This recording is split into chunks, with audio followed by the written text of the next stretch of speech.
Oke, di depan juga ada yang seperti di depan juga. Nanti dibikin ada Pak di sini Pak. Nanti diedit biar ada Pak. Ya, Assalamualaikum warahmatullahi wabarakatuh. Waalaikumsalam. Selamat pagi. Semangat pagi Pak. Semoga kita semuanya dalam kondisi sehat walafiat dan aktivitas kita semua dalam kemudahan dan kelancaran. Amin. Baik, teman sekalian, saya mohon maaf. Ini saya ada tugas dari Dikti, terutama dari untuk masalah pekerti ini. Dari sudah mulai dari pekan yang lalu dari tanggal 25 sampai tanggal 7 besok. Ini saya harus tugas terakhir itu menyampaikan materi reteaching. Ya, terutama bidang yang saya geluti yaitu di bidang akuntansi pajak atau audit. Baik teman sekalian, mudah-mudahan ini bermanfaat bagi kita semuanya. Saya akan melanjutkan materi sebelumnya yaitu tentang mengenai KUP. KUP itu ketentuan umum dan tata cara perpajakan. Sudah mulai ada tata perpajakan itu yang mengenai aturan mainnya. Kemudian ini dasar hukum mengenai pelaksanaan terutama PPh pasal 21 atau 26 atau PPh badan. Nah, kemudian di sini disebutkan atau dasar hukumnya bahwa dasar hukum Undang-Undang PPh yaitu nomor 6 tahun 1983. Kemudian ada reformasi pajak atau pembenahan itu mulai dari ini Undang-Undang nomor 17 tahun 2000, kemudian diupdate kembali nomor Undang-Undang nomor pajakan nomor 36 tahun 2008. Kemudian masing-masing Undang-Undang tahun 17 tahun 2000, nomor 17 tahun 2000. Ini ada cap-nya masing-masing. Kemudian keputusan presiden, kemudian diturunkan tentang jumlah pemotongan PPh pasal ini 21 atau 26 sehubungan dengan pekerjaan, jasa dan kegiatan orang pribadi. Ini yang tahun jumlahnya tahun undang-undangnya tahun 2000. Kemudian terakhir perubahan itu Undang-Undang nomor 36 tahun 2008 yaitu PMK. Kalau PMK ini setelah mendengar PMK itu Peraturan Menteri Keuangan nomor 252 garis miring PMK titik 03 tahun 2008 tentang jumlah pemotongan PPh pasal 21 atau PPh sehubungan dengan pekerjaan, jasa dan kegiatan orang pribadi. Nah, kemudian di sini ada pedomannya, teknis dan tata cara pemotongan PPh pasal 21 dan atau 26 diatur lebih lanjut dengan peraturan Dirjen Pajak. Kalau 26 itu berhubungan masalah pajak penghasilan luar negeri, tapi kalau 21 dalam negeri. Baik, kemudian mekanismenya pembayaran PPh di sini ada dua macam. Self assessment dan withholding system, yaitu kalau sistem self assessment itu menghitung, menyetor, melaporkan sendiri wajib pajak yang terutang. Yang aktif itu sih wajib pajak, misalkan teman-teman sekalian atau ini orang pribadi atau bahkan yang korporatnya. Kemudian kalau withholding system itu siapa? Melalui pajak terutang dihitung, dipotong atau dibukut, disetorkan, dilaporkan pihak lain. Berarti yang saya mempunyai jasa di bidang akuntansi dan pembukuan, dan yang motong itu pihak lain, misalkan si yang saya memberikan jasa itu. Dan di sini ada salah satunya ada di sini objeknya PPh pasal 21. Ini 21, kemudian PPh pasal 22, kemudian pasal 23 atau 26, kemudian pasal 15 dan PPh pasal 4 ayat 2 tentang. Nah, kemudian ini Ini pengertian atau konsepnya mengenai PPh pasal 21 atau 26. Ini sebagai anggaplah ini sebagai wajib pajak orang pribadi atau badan. Ini wajib pajak orang pribadi adalah sehubungan dengan pekerjaan atau jabatan. Bagi yang mempunyai jabatan maupun tidak, itu akan dikenakan PPh. Sini ada jasa kegiatan yang dilakukan subjek pajak orang pribadi atas penghasilan berupa apa? Gaji, upah, honorarium, tunjangan, pembayaran lain dengan nama dan bentuk apapun. Nah, ini objeknya itu 21 di pasal 21. Kemudian subjek pajak dalam negeri. Ini pasal PPh pasal 21. Ini kalau orang pribadi yang baru kemarin pernah lapor ke Satu, itu kategori subjek pajak dalam negeri. Yang kedua subjek pajak luar negeri, yaitu mengenai PPh pasal 26. Kalau misalkan pasal 26 itu yang terkait mengenai ekspatriat orang luar negeri yang bekerja di dalam negeri di Indonesia, atau sebaliknya orang Indonesia yang bekerja di luar negeri. Ini akan dikenakan PPh pasal 26. Ini ancamannya. Kemudian di sini ada subjek dan objek PPh pasal 21, yaitu pemotong. Pemotong itu siapa? Di sini adalah pemberi penghasilan. Ya, pemberi penghasilan itu orang pribadi maupun badan. Badan itu korporat, CV, PT, BUMN, atau parpol, itu bisa dikatakan korporat. Kemudian objek PPh pasal 21 adalah penghasilan, ya, atau penghasilan yang mempunyai income aktif. Kemudian ada pekerjaan, jasa dan kegiatan, itu termasuk yang saya jelaskan di awal, ada pengertian jasa dan sebagainya. Kemudian subjeknya orang pribadi dalam negeri.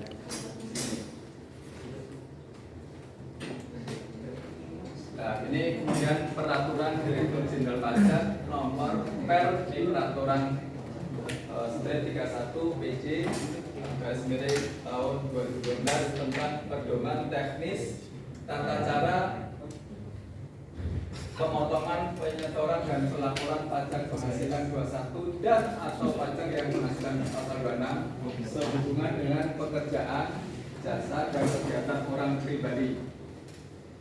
Baik, ini kemudian ini pemotong PPh pasal 21 atau 26. Ini mendengarkan, nanti kalau sudah saya kasih pertanyaan, silakan nanti bertanya, diskusi sebentar. Kemudian ini juga penting bagi teman sekalian yang menekuni bidang keuangan atau pajak. Kemudian siapa pemotong PPh pasal 21 atau 26 adalah pemberi kerja. Siapa ini? Orang pribadi atau badan. Teman-teman sekalian, sebagai bos atau sebagai pengusaha mempunyai karyawan, nanti menggaji atau memberikan honorarium pada si karyawan itu. Kemudian badan, yang badan ini ya bisa PT, CV ataupun koperasi atau perbankan dan sebagainya, itu dianggap sebagai badan atau yayasan, itu juga sama. Gantian. Kemudian keliling. cabang, ini cabang ini misalkan pusatnya di Bogor, cabangnya bisa di Jakarta, maupun di Surabaya, maupun tempat lainnya. Di sini ada perwakilan ini dalam hal terkait masalah pembayaran gaji, upah, honorarium, tunjangan, pembayaran lain atau cabang perwakilan dan sebagainya.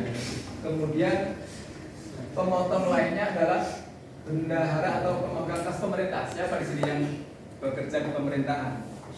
Bintang. Atau BUMN? Bintang BUMN, Pak. BUMN bisa jadi pemotong, berarti bendahara. Ya, bendahara itu motong PPh pasal 22.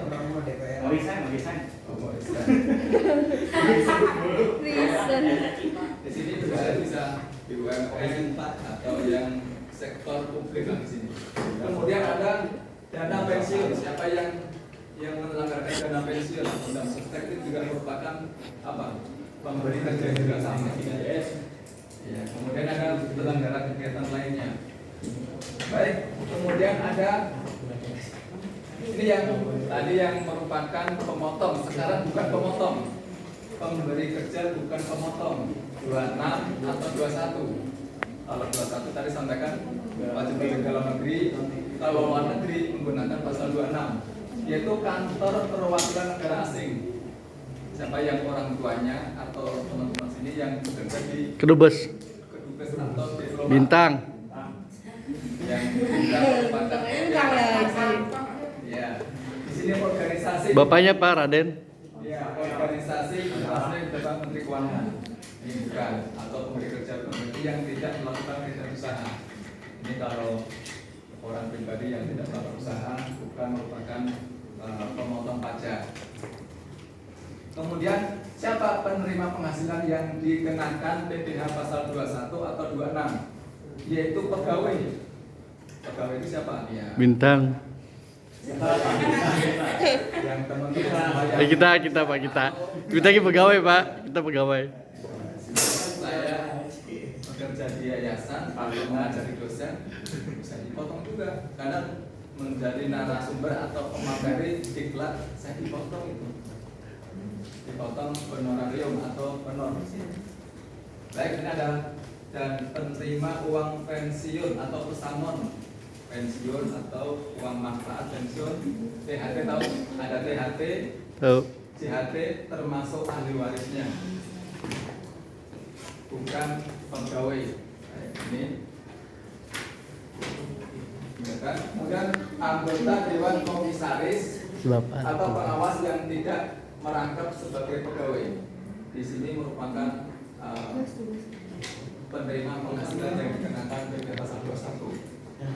Ya, teman-teman sekalian yang mempunyai kapasitas keilmuan bisa merangkap sebagai apa? Nanti di komisaris independen. Yes, mantap. Bintang. Ya, kemudian ada mantan pegawai atau peserta kegiatan. Ini peserta kegiatan, peserta perlombaan ternyata dipotong PPh pasal 21. Ya. Ini peserta rapat, konferensi, sidang pertemuan atau hubungan kerja, atau peserta anggota kepanitiaan. Siapa yang panitia dapat honor dan sebagainya. Nanti ada objek PPh pasal 21-nya. Kemudian peserta diklat pendidikan dan latihan magang. Peserta keinginan siapa pernah yang magang nanti dapat honor kalau misalkan di PTKP dikenakan pajak itu, tapi kalau di bawah ya tidak kena. Baik, kemudian ini penerima penghasilan yang tidak ber-NPWP. Siapa yang teman sekalian yang sudah mempunyai NPWP sama yang belum, itu perlakuannya beda. Bintang. Kalau yang sudah bekerja, tapi Gua udah ada gua. NPWP, pengalinya berapa? 120%. Sen. Nah, katanya ini setelah pemotongan PPh pasal 21 bulan Desember yang ber-NPWP, ya ini setelah dipotong itu bisa dikreditkan atau bisa diperhitungkan bulan berikutnya atau berikutnya yang sudah dipotong. Baik, kemudian PPh pajak penghasilan yang dikenakan masih berlanjut 26 atau 21 penghasilan pegawai tetap beri. Kalau perhatikan sebentar, ini kita sambil belajar kondisi sampai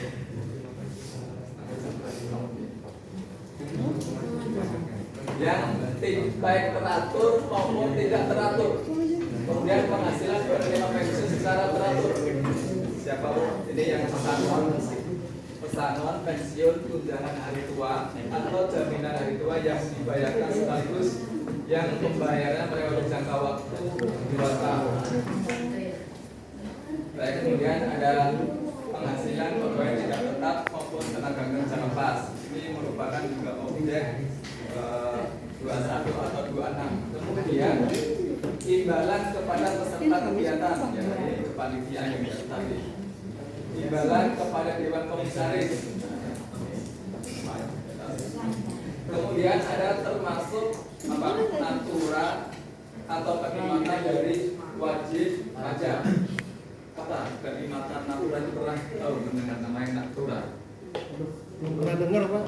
Belum pernah. Yaitu natura itu seorang wajib pajak yang dapat fasilitas dari kantor, misalkan uang makan, uang tunjangan transportasi dan sebagainya, atau misalnya tunjangan rumah atau tunjangan mobil.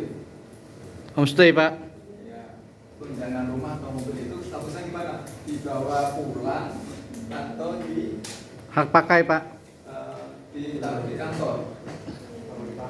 Ada yang dibawa pulang, ada di kantor Pak. Sama. Kemudian kalau penghasilannya, kalau di siang hari dapat uang makan berupa voucher, bukan uang tapi voucher. Coba lihat. Oke. Voucher. Tapi kalau voucher itu berupa misalkan 100.000 per hari, itu nggak boleh sebagai penghasilan si karyawan. Penghasilan si karyawan, baik itu. Tapi itu bisa dibebankan sebagai objek si perusahaannya. Baik. Nah, kemudian ini nanti ada isinya. Ada penghitungan besarnya penghasilan. Di sini ada uang rupiah sesuai dengan yang diterima atau diperoleh. Ini bisa ada yang penghasilan yang harian. Sehari itu berapa nih teman sekalian? Ada uang asing. Ya, ini nanti dituliskan Menteri Keuangan. Biasanya Pak di pajak itu per bulan sekali atau per pekan sekali itu ada namanya kurs BI. Itu nanti dikalikan ke sini.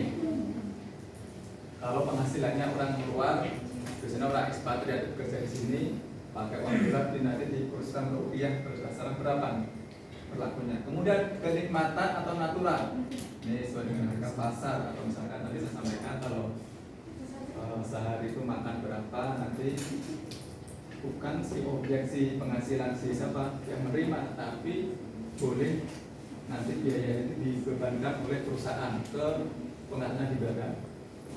Baik, kemudian tadi yang penghasilan 21, sekarang penghasilan yang tidak dikenakan PPh pasal 21 atau 26, yaitu pembayaran manfaat atau santunan asuransi kesehatan. Siapa yang pernah mengasuransikan orang tuanya atau anaknya atau saudaranya nanti tidak dikenakan objek pasal 21 atau kecelakaan jiwa dan sebagainya ini, yang pernah mengasuransikan. Nanti kalau sudah cair dari mana yang memberikan yang kita asuransikan itu nanti tidak dikenakan objek pasal 21 atau 26. Baik, kemudian natura atau kenikmatan dari wajib pajak atau pemerintah. Ini terkait mengenai kenikmatan. Kemudian iuran pensiun kepada dana pensiun yang telah disahkan Menq, iuran THT atau JHT yang dibayar pemberi kerja. Ini pensiun kepada dana pensiun yang misalkan ini aslinya sebagai dana pensiun juga, tapi itu bukan objek 21 atau 26. Kemudian zakat atau sumbangan wajib pajak keagamaan dari badan atau lembaga yang dibentuk disahkan pemerintah, ini merupakan bukan objek atau penghasilan tidak dikenakan 21. Nah, kalau zakat itu kita bayar zakat ke Basnas atau Basnas atau Basda atau Las, kata resmi itu bisa dibebankan sebagai biaya. Itu gimana? Maksudnya pengaruhnya di mana? Ini kalau di 21 tidak boleh, tapi kalau di beda badan itu boleh dibebankan sebagai biaya. Itu nanti mengurangi penghasilan beda badan. Kemudian beasiswa sebagaimana dimaksud pasal 4 ayat 3 ini sebelumnya. Baik, kemudian kapan saat terutang PPh pasal 21 atau 26, yaitu penerima penghasilan saat dilakukannya pembayaran atau saat terutangnya penghasilan. Ini agak sulit benar. Tidak waktu. Baik, kemudian kalau misalkan bulan sekarang yang kemarin bulan Maret dapat penghasilan atau gaji itu kapan disetorkan ke kas negara? April, Pak. Itu April pada tanggal maksimal tanggal 10 April itu harus disetorkan di sini. Misalkan penghasilannya penghasilan Maret 4 juta. Dibayar PPh-nya kapan? April. Berarti tanggal 10 April. April kemudian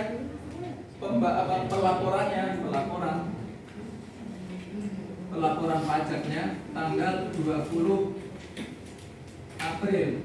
Berikutnya. Nanti kalau lewat dari tanggal 10 pembayaran, kalau kurang bayar, nanti kenakan denda 2% dari DPP. Kalau pelaporannya lewat dari tanggal 20 kenakan berapa ya? Sekarang 100.000 atau 500.000 per bulan. Gitu. Baik, kemudian pemotong. Ini pemotong itu yang pemberi penghasilan. Akhir bulan dilakukannya pembayaran atau akhir bulan tentangnya penghasilan di sini.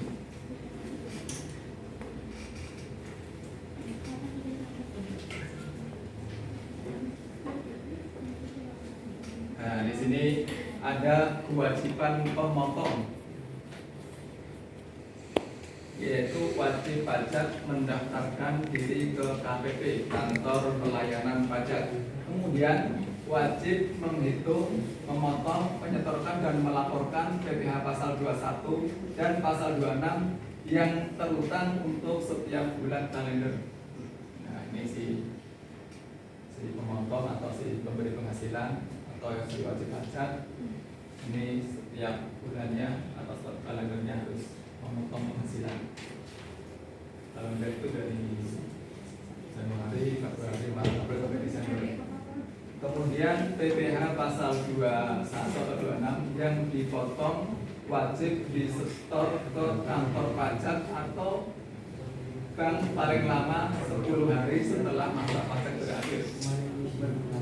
Siapa yang pernah ngalamin ini? Paling lama atau tanggal 10, berarti nanti kalau masanya Maret, berarti sini April. Kemudian harus disetorkan, kemudian nanti bukan melaporkan. Ini melaporkannya itu atau setor ke banknya itu bisa ke bank yang terdekat atau yang ditunjuk oleh Devview atau Menteri Keuangan, sama kantor pos juga bisa. Nanti stempelnya. Kemudian wajib pajak membuat catatan. Baik. Kemudian wajib pajak membuat catatan atau kertas kerja perhitungan PPh pasal 21 atau 26 untuk setiap masa pajak. Ini harus ada kertas kerjanya. Kemudian wajib pajak menyimpan catatan atau kertas kerja ketentuannya. Kemudian wajib membuat bukti potong dan memberikan kepada penerima penghasilan. Berarti ada bukti potongnya. Berarti siapa yang bermasalah setiap bulannya lapor, nanti ada bukti potong namanya yang kertas separuh itu yang warnanya kuning dari kantor pajak, nanti harus disimpan sejak diarsip. Nah, kemudian ada bukti pemotongan di pasal 21, yaitu pegawai tetap atau penerima pensiun berkala. Ini dibuat setahun, dibuat sekali setahun. Ini 1721 A1. A1 ini biasanya yang swasta.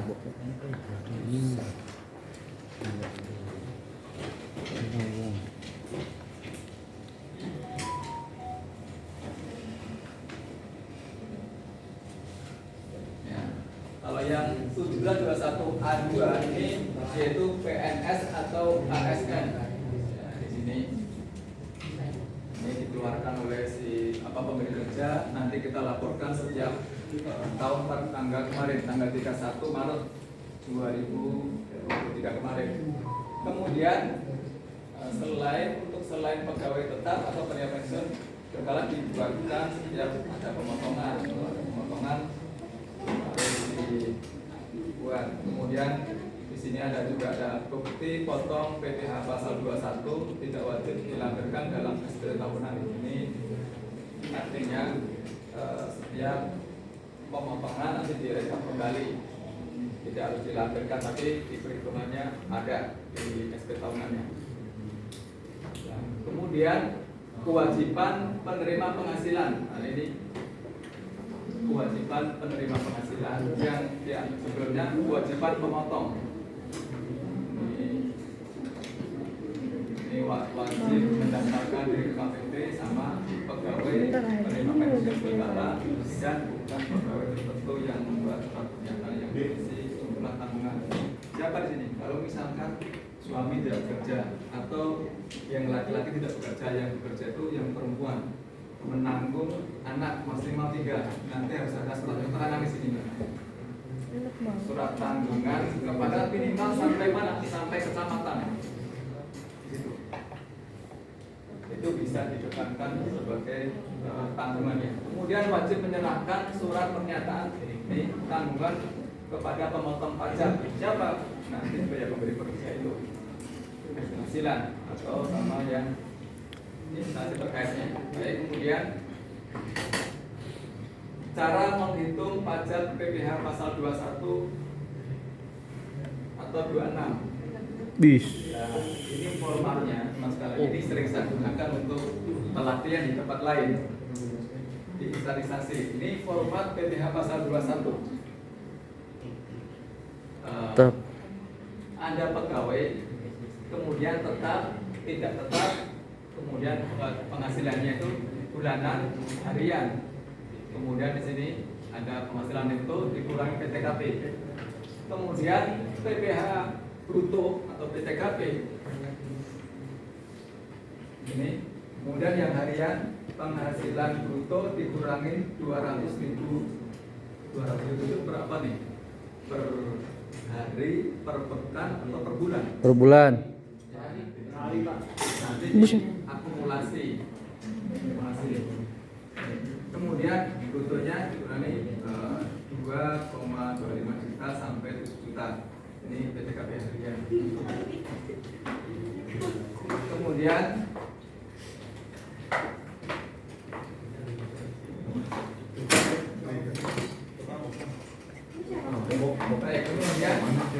pensiun, ini formatnya untuk dana pensiun berkala. Ini langsung pengurangnya, yaitu penghasilan itu dikurangi PTKP.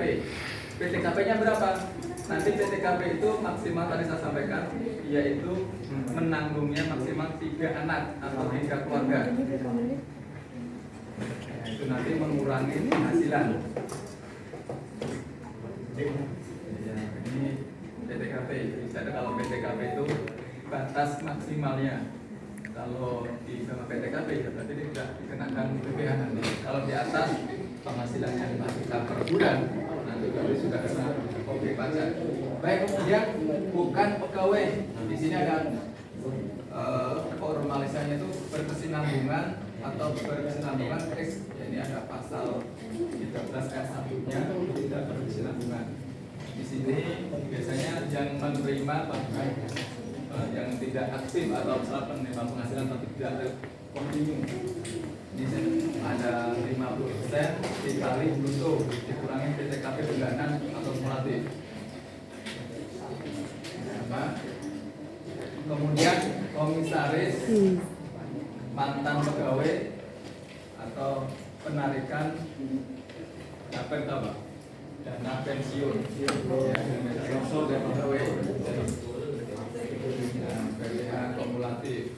Nah, ini dikenakan PPh pasal 21. Gimana caranya supaya tidak kenakan pajak?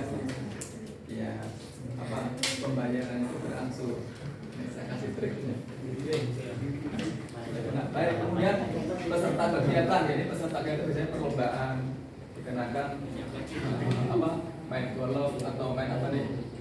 Tenis. olahraga tenis dan sebagainya. Ini ada objek PPh-nya. Handsome. Ini penghitungan PPh pasal 21 yaitu pegawai tetap gaji tunjangan dan asuransi kerja dikurangi di sini ada biaya jabatan ini melekat baik yang punya yang tidak punya akan dikenakan ini. Nah, maksimal 6 juta per tahun. Ini per bulannya 500 per bulan. Siapa yang dikenakan di sini. Kemudian ada iuran PHD atau PHD yang dibayar sendiri. Baik, kemudian itu sama ini. Siap. Ya. Baik, kemudian ini juga sama, penghasilan netonya disetahunkan atau disetahunkan per bulan dulu, kemudian disetahunkan, dikurangi PTKP, penghasilan tidak kena pajak, kemudian penghasilan kena pajak, kemudian dikenakan tarif PPh pasal 17 itu progresif nanti. Nah, kemudian iuran pensiun juga dia asuransi yang dibayar sendiri oleh si karyawan, berarti bukan objek pajak. Tapi kalau dibayar siapa? Si pemberi kerja atau si pemberi penghasilan itu merupakan objek pajak.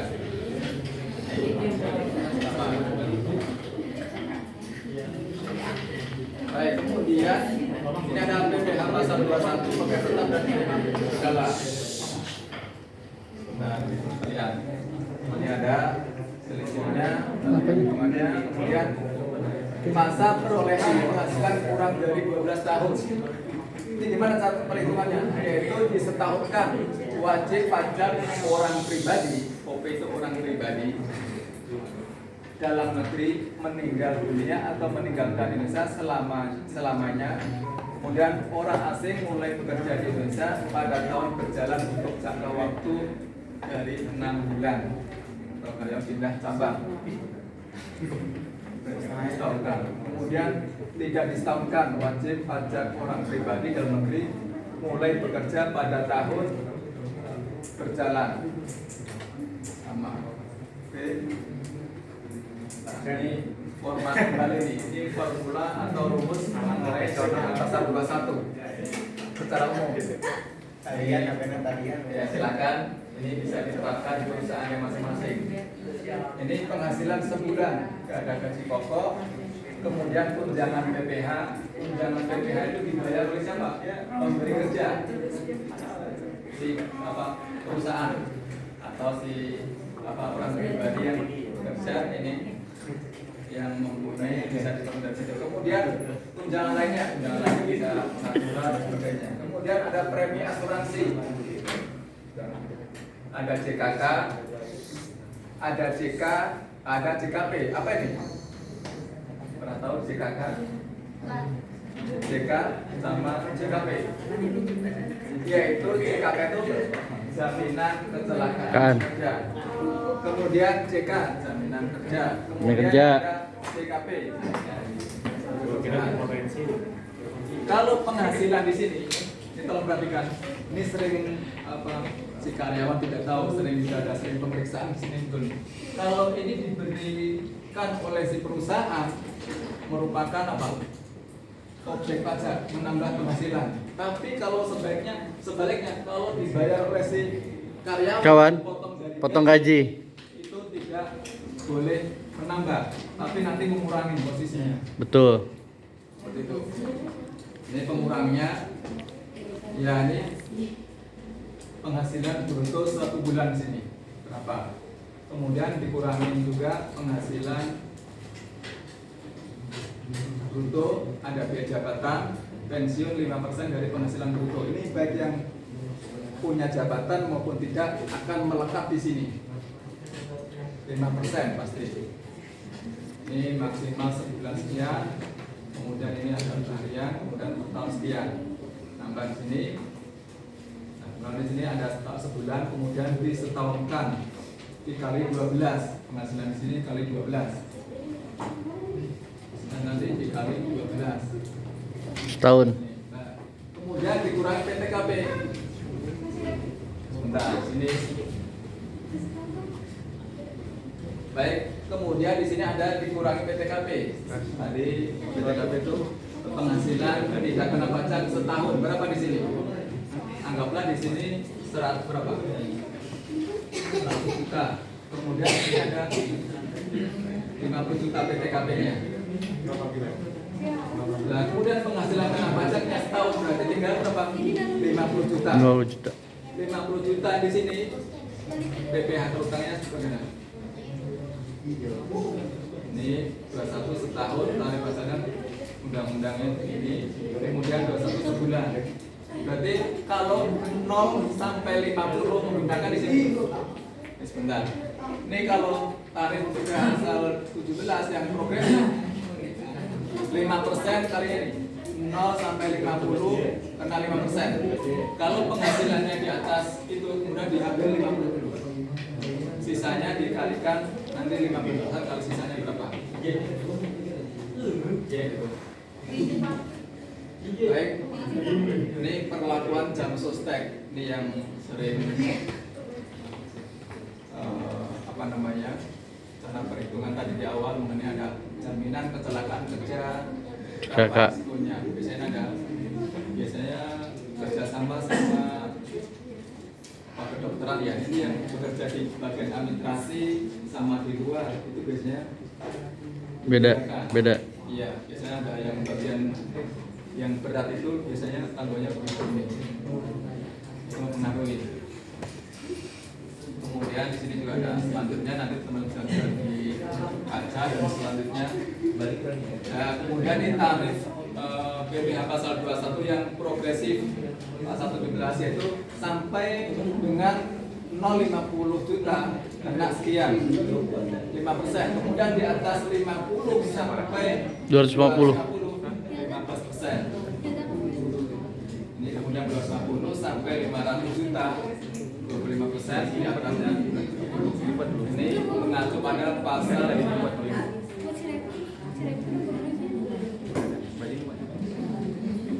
Kemudian, nah ini BPKP penghasilan tidak kena pajak ini berdasarkan PMK nih, Peraturan Menteri Keuangan Nomor 162 dari PMK 2017. Besarnya sekian untuk wajib pajak. Ini siapa nih yang bekerja nanti pengurangannya sekian nih untuk wajib pajak sendiri. Kemudian tambahan si wajib pajak yang kawin. Sekian. Kemudian anak tadi saya sampaikan di awal tambahan untuk setiap keluarga secara terus mendak sama dalam garis keturunan yaitu lulus serta anak angkat yang menjadi tanggungan maksimal 3. Nanti ini dikalikan aja, dikalikan 3 orang sesuai dengan PTKP-nya. Baik, kemudian nah ini yang apabila si karyawan bekerja ada karyawati atau perempuan, ini ada yang perlakuannya berbeda. Ini kawin, nah, suami tidak berpenghasilan dari satu mereka di atas. Ya, ini ada perlakuan khusus kalau yang suami tidak bekerja atau tidak bekerja tapi yang istrinya ada salah. Baik, ini contoh soal. Nah, ini nanti contoh soal kita diskusi untuk menghitung PPh pasal 21 atas penghasilan pegawai tetap yang gaji bulanannya berkesinambungan. Kemudian ada penghitungan PPh pasal 21 atas pembayaran uang rapel. Kemudian ada 21 atas pembayaran bonus. Baik. Kemudian ini contoh yang menggunakan ekspatriat, orang luar negeri yang bekerja di dalam negeri. Contoh seperti ini. Mr. Nick adalah karyawan asing pada perusahaan PT Ikhwan Brothers. Ya, tinggal di Indonesia kurang dari 183 hari. Sudah menikah dan mempunyai 3 anak. Ya, kemudian Mr. Nick memperoleh gaji sebulannya itu 500 sebulan US. Terus yang berlaku adalah 12.500 per US. Hitunglah PPh pasal 26-nya. Nah, ini cara penghitungannya PPh pasal 21. Ini yang bulanan.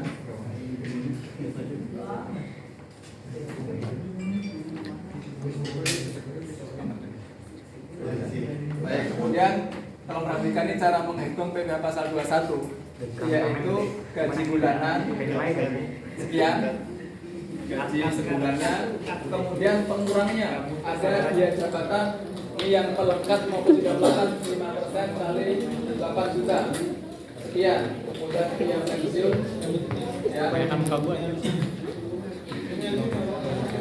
Tapi Baik, kemudian penghasilan 1 bulan 2.400.000 rupiah, kemudian dikalikan 12 sekian. Kemudian PTKP-nya berapa? Untuk wajib pajak sendiri ini 24, ya dapatnya dari sini. Ya, dapatnya dari sini. PTKP-nya. Kemudian untuk tambahan wajib pajak kawin sekian, kemudian penghasilan kena pajak setahun sekian, ini PPh pasal 21 terutang. Baik, karena penghasilan di sini di atas 50 juta. berarti harus ngalinya diambil dulu 5%. bisa dikali 5 juta sekian. Sisanya berapa? Ada 12 jutaan. Yang dikalikan 15%. 15. 15. 5 yang 50. Iya. Ini yang mengacu pada undang-undang di sini. Ya, ini. Baik, kemudian ini yang penghasilan 21.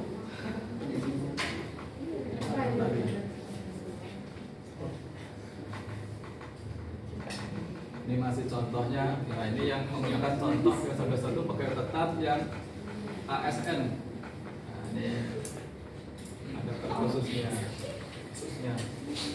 Ini Mbak, berarti SPT itu bisa ditelampirin tiap bulan kalau kita minta sebagai karyawan? Bisa. Kan biasanya kan per tahun kita terima nih Pak. Terus kan itu termasuk slip gaji juga kan, kita yang tahu umumnya kan secara total doang. Berarti mungkin di back office sendiri dia agak kelibetan kan, karena di tanggal 10-nya dia baru ngelampirin ke pajaknya Pak. Sedangkan tanggal 20 misalkan kita pinta dari awal bulan tuh nggak bisa, dia cepet ya. makanya Mungkin ini alasannya ya? iya alasannya. Minimal nanti setiap karyawan itu minta bukti potong itu ya ini. Iya. Bukti potong Yang dilampirin dari kantor pajak tuh. yang di, kalau yang di PS ASN yang A2, tapi kalau yang Swasta Pak? A1. Iya. 17 21 A1 ini kita bagian HRD-nya. Biar bukti bahwa ada pengurusan mengenai. Ya, minta di sini kita butuh asal minta bukti potong yang 21 yang penghasilan selama 1 tahun dari Januari sampai Februari. Nah, data ini nanti kita akan laporkan ke sini. Mau? Ke Oke. SPT. Kamera. Nah, ini yang kalau yang harian lepas.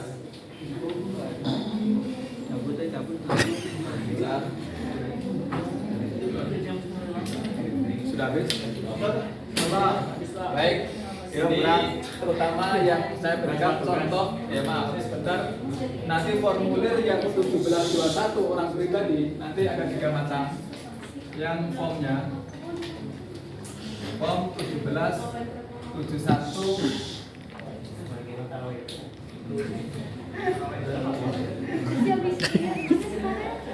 ya, Mana ngomong taraweh? Ngomong taraweh mana? Ini traweh, seharusnya jadi sholat traweh. Kita udah ngorbanin traweh buat kesini.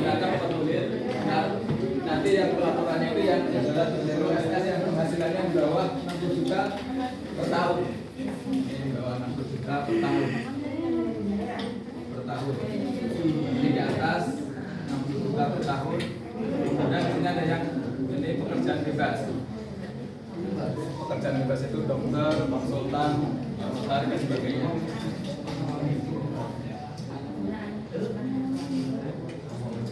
Baik teman-teman sekalian, waktunya.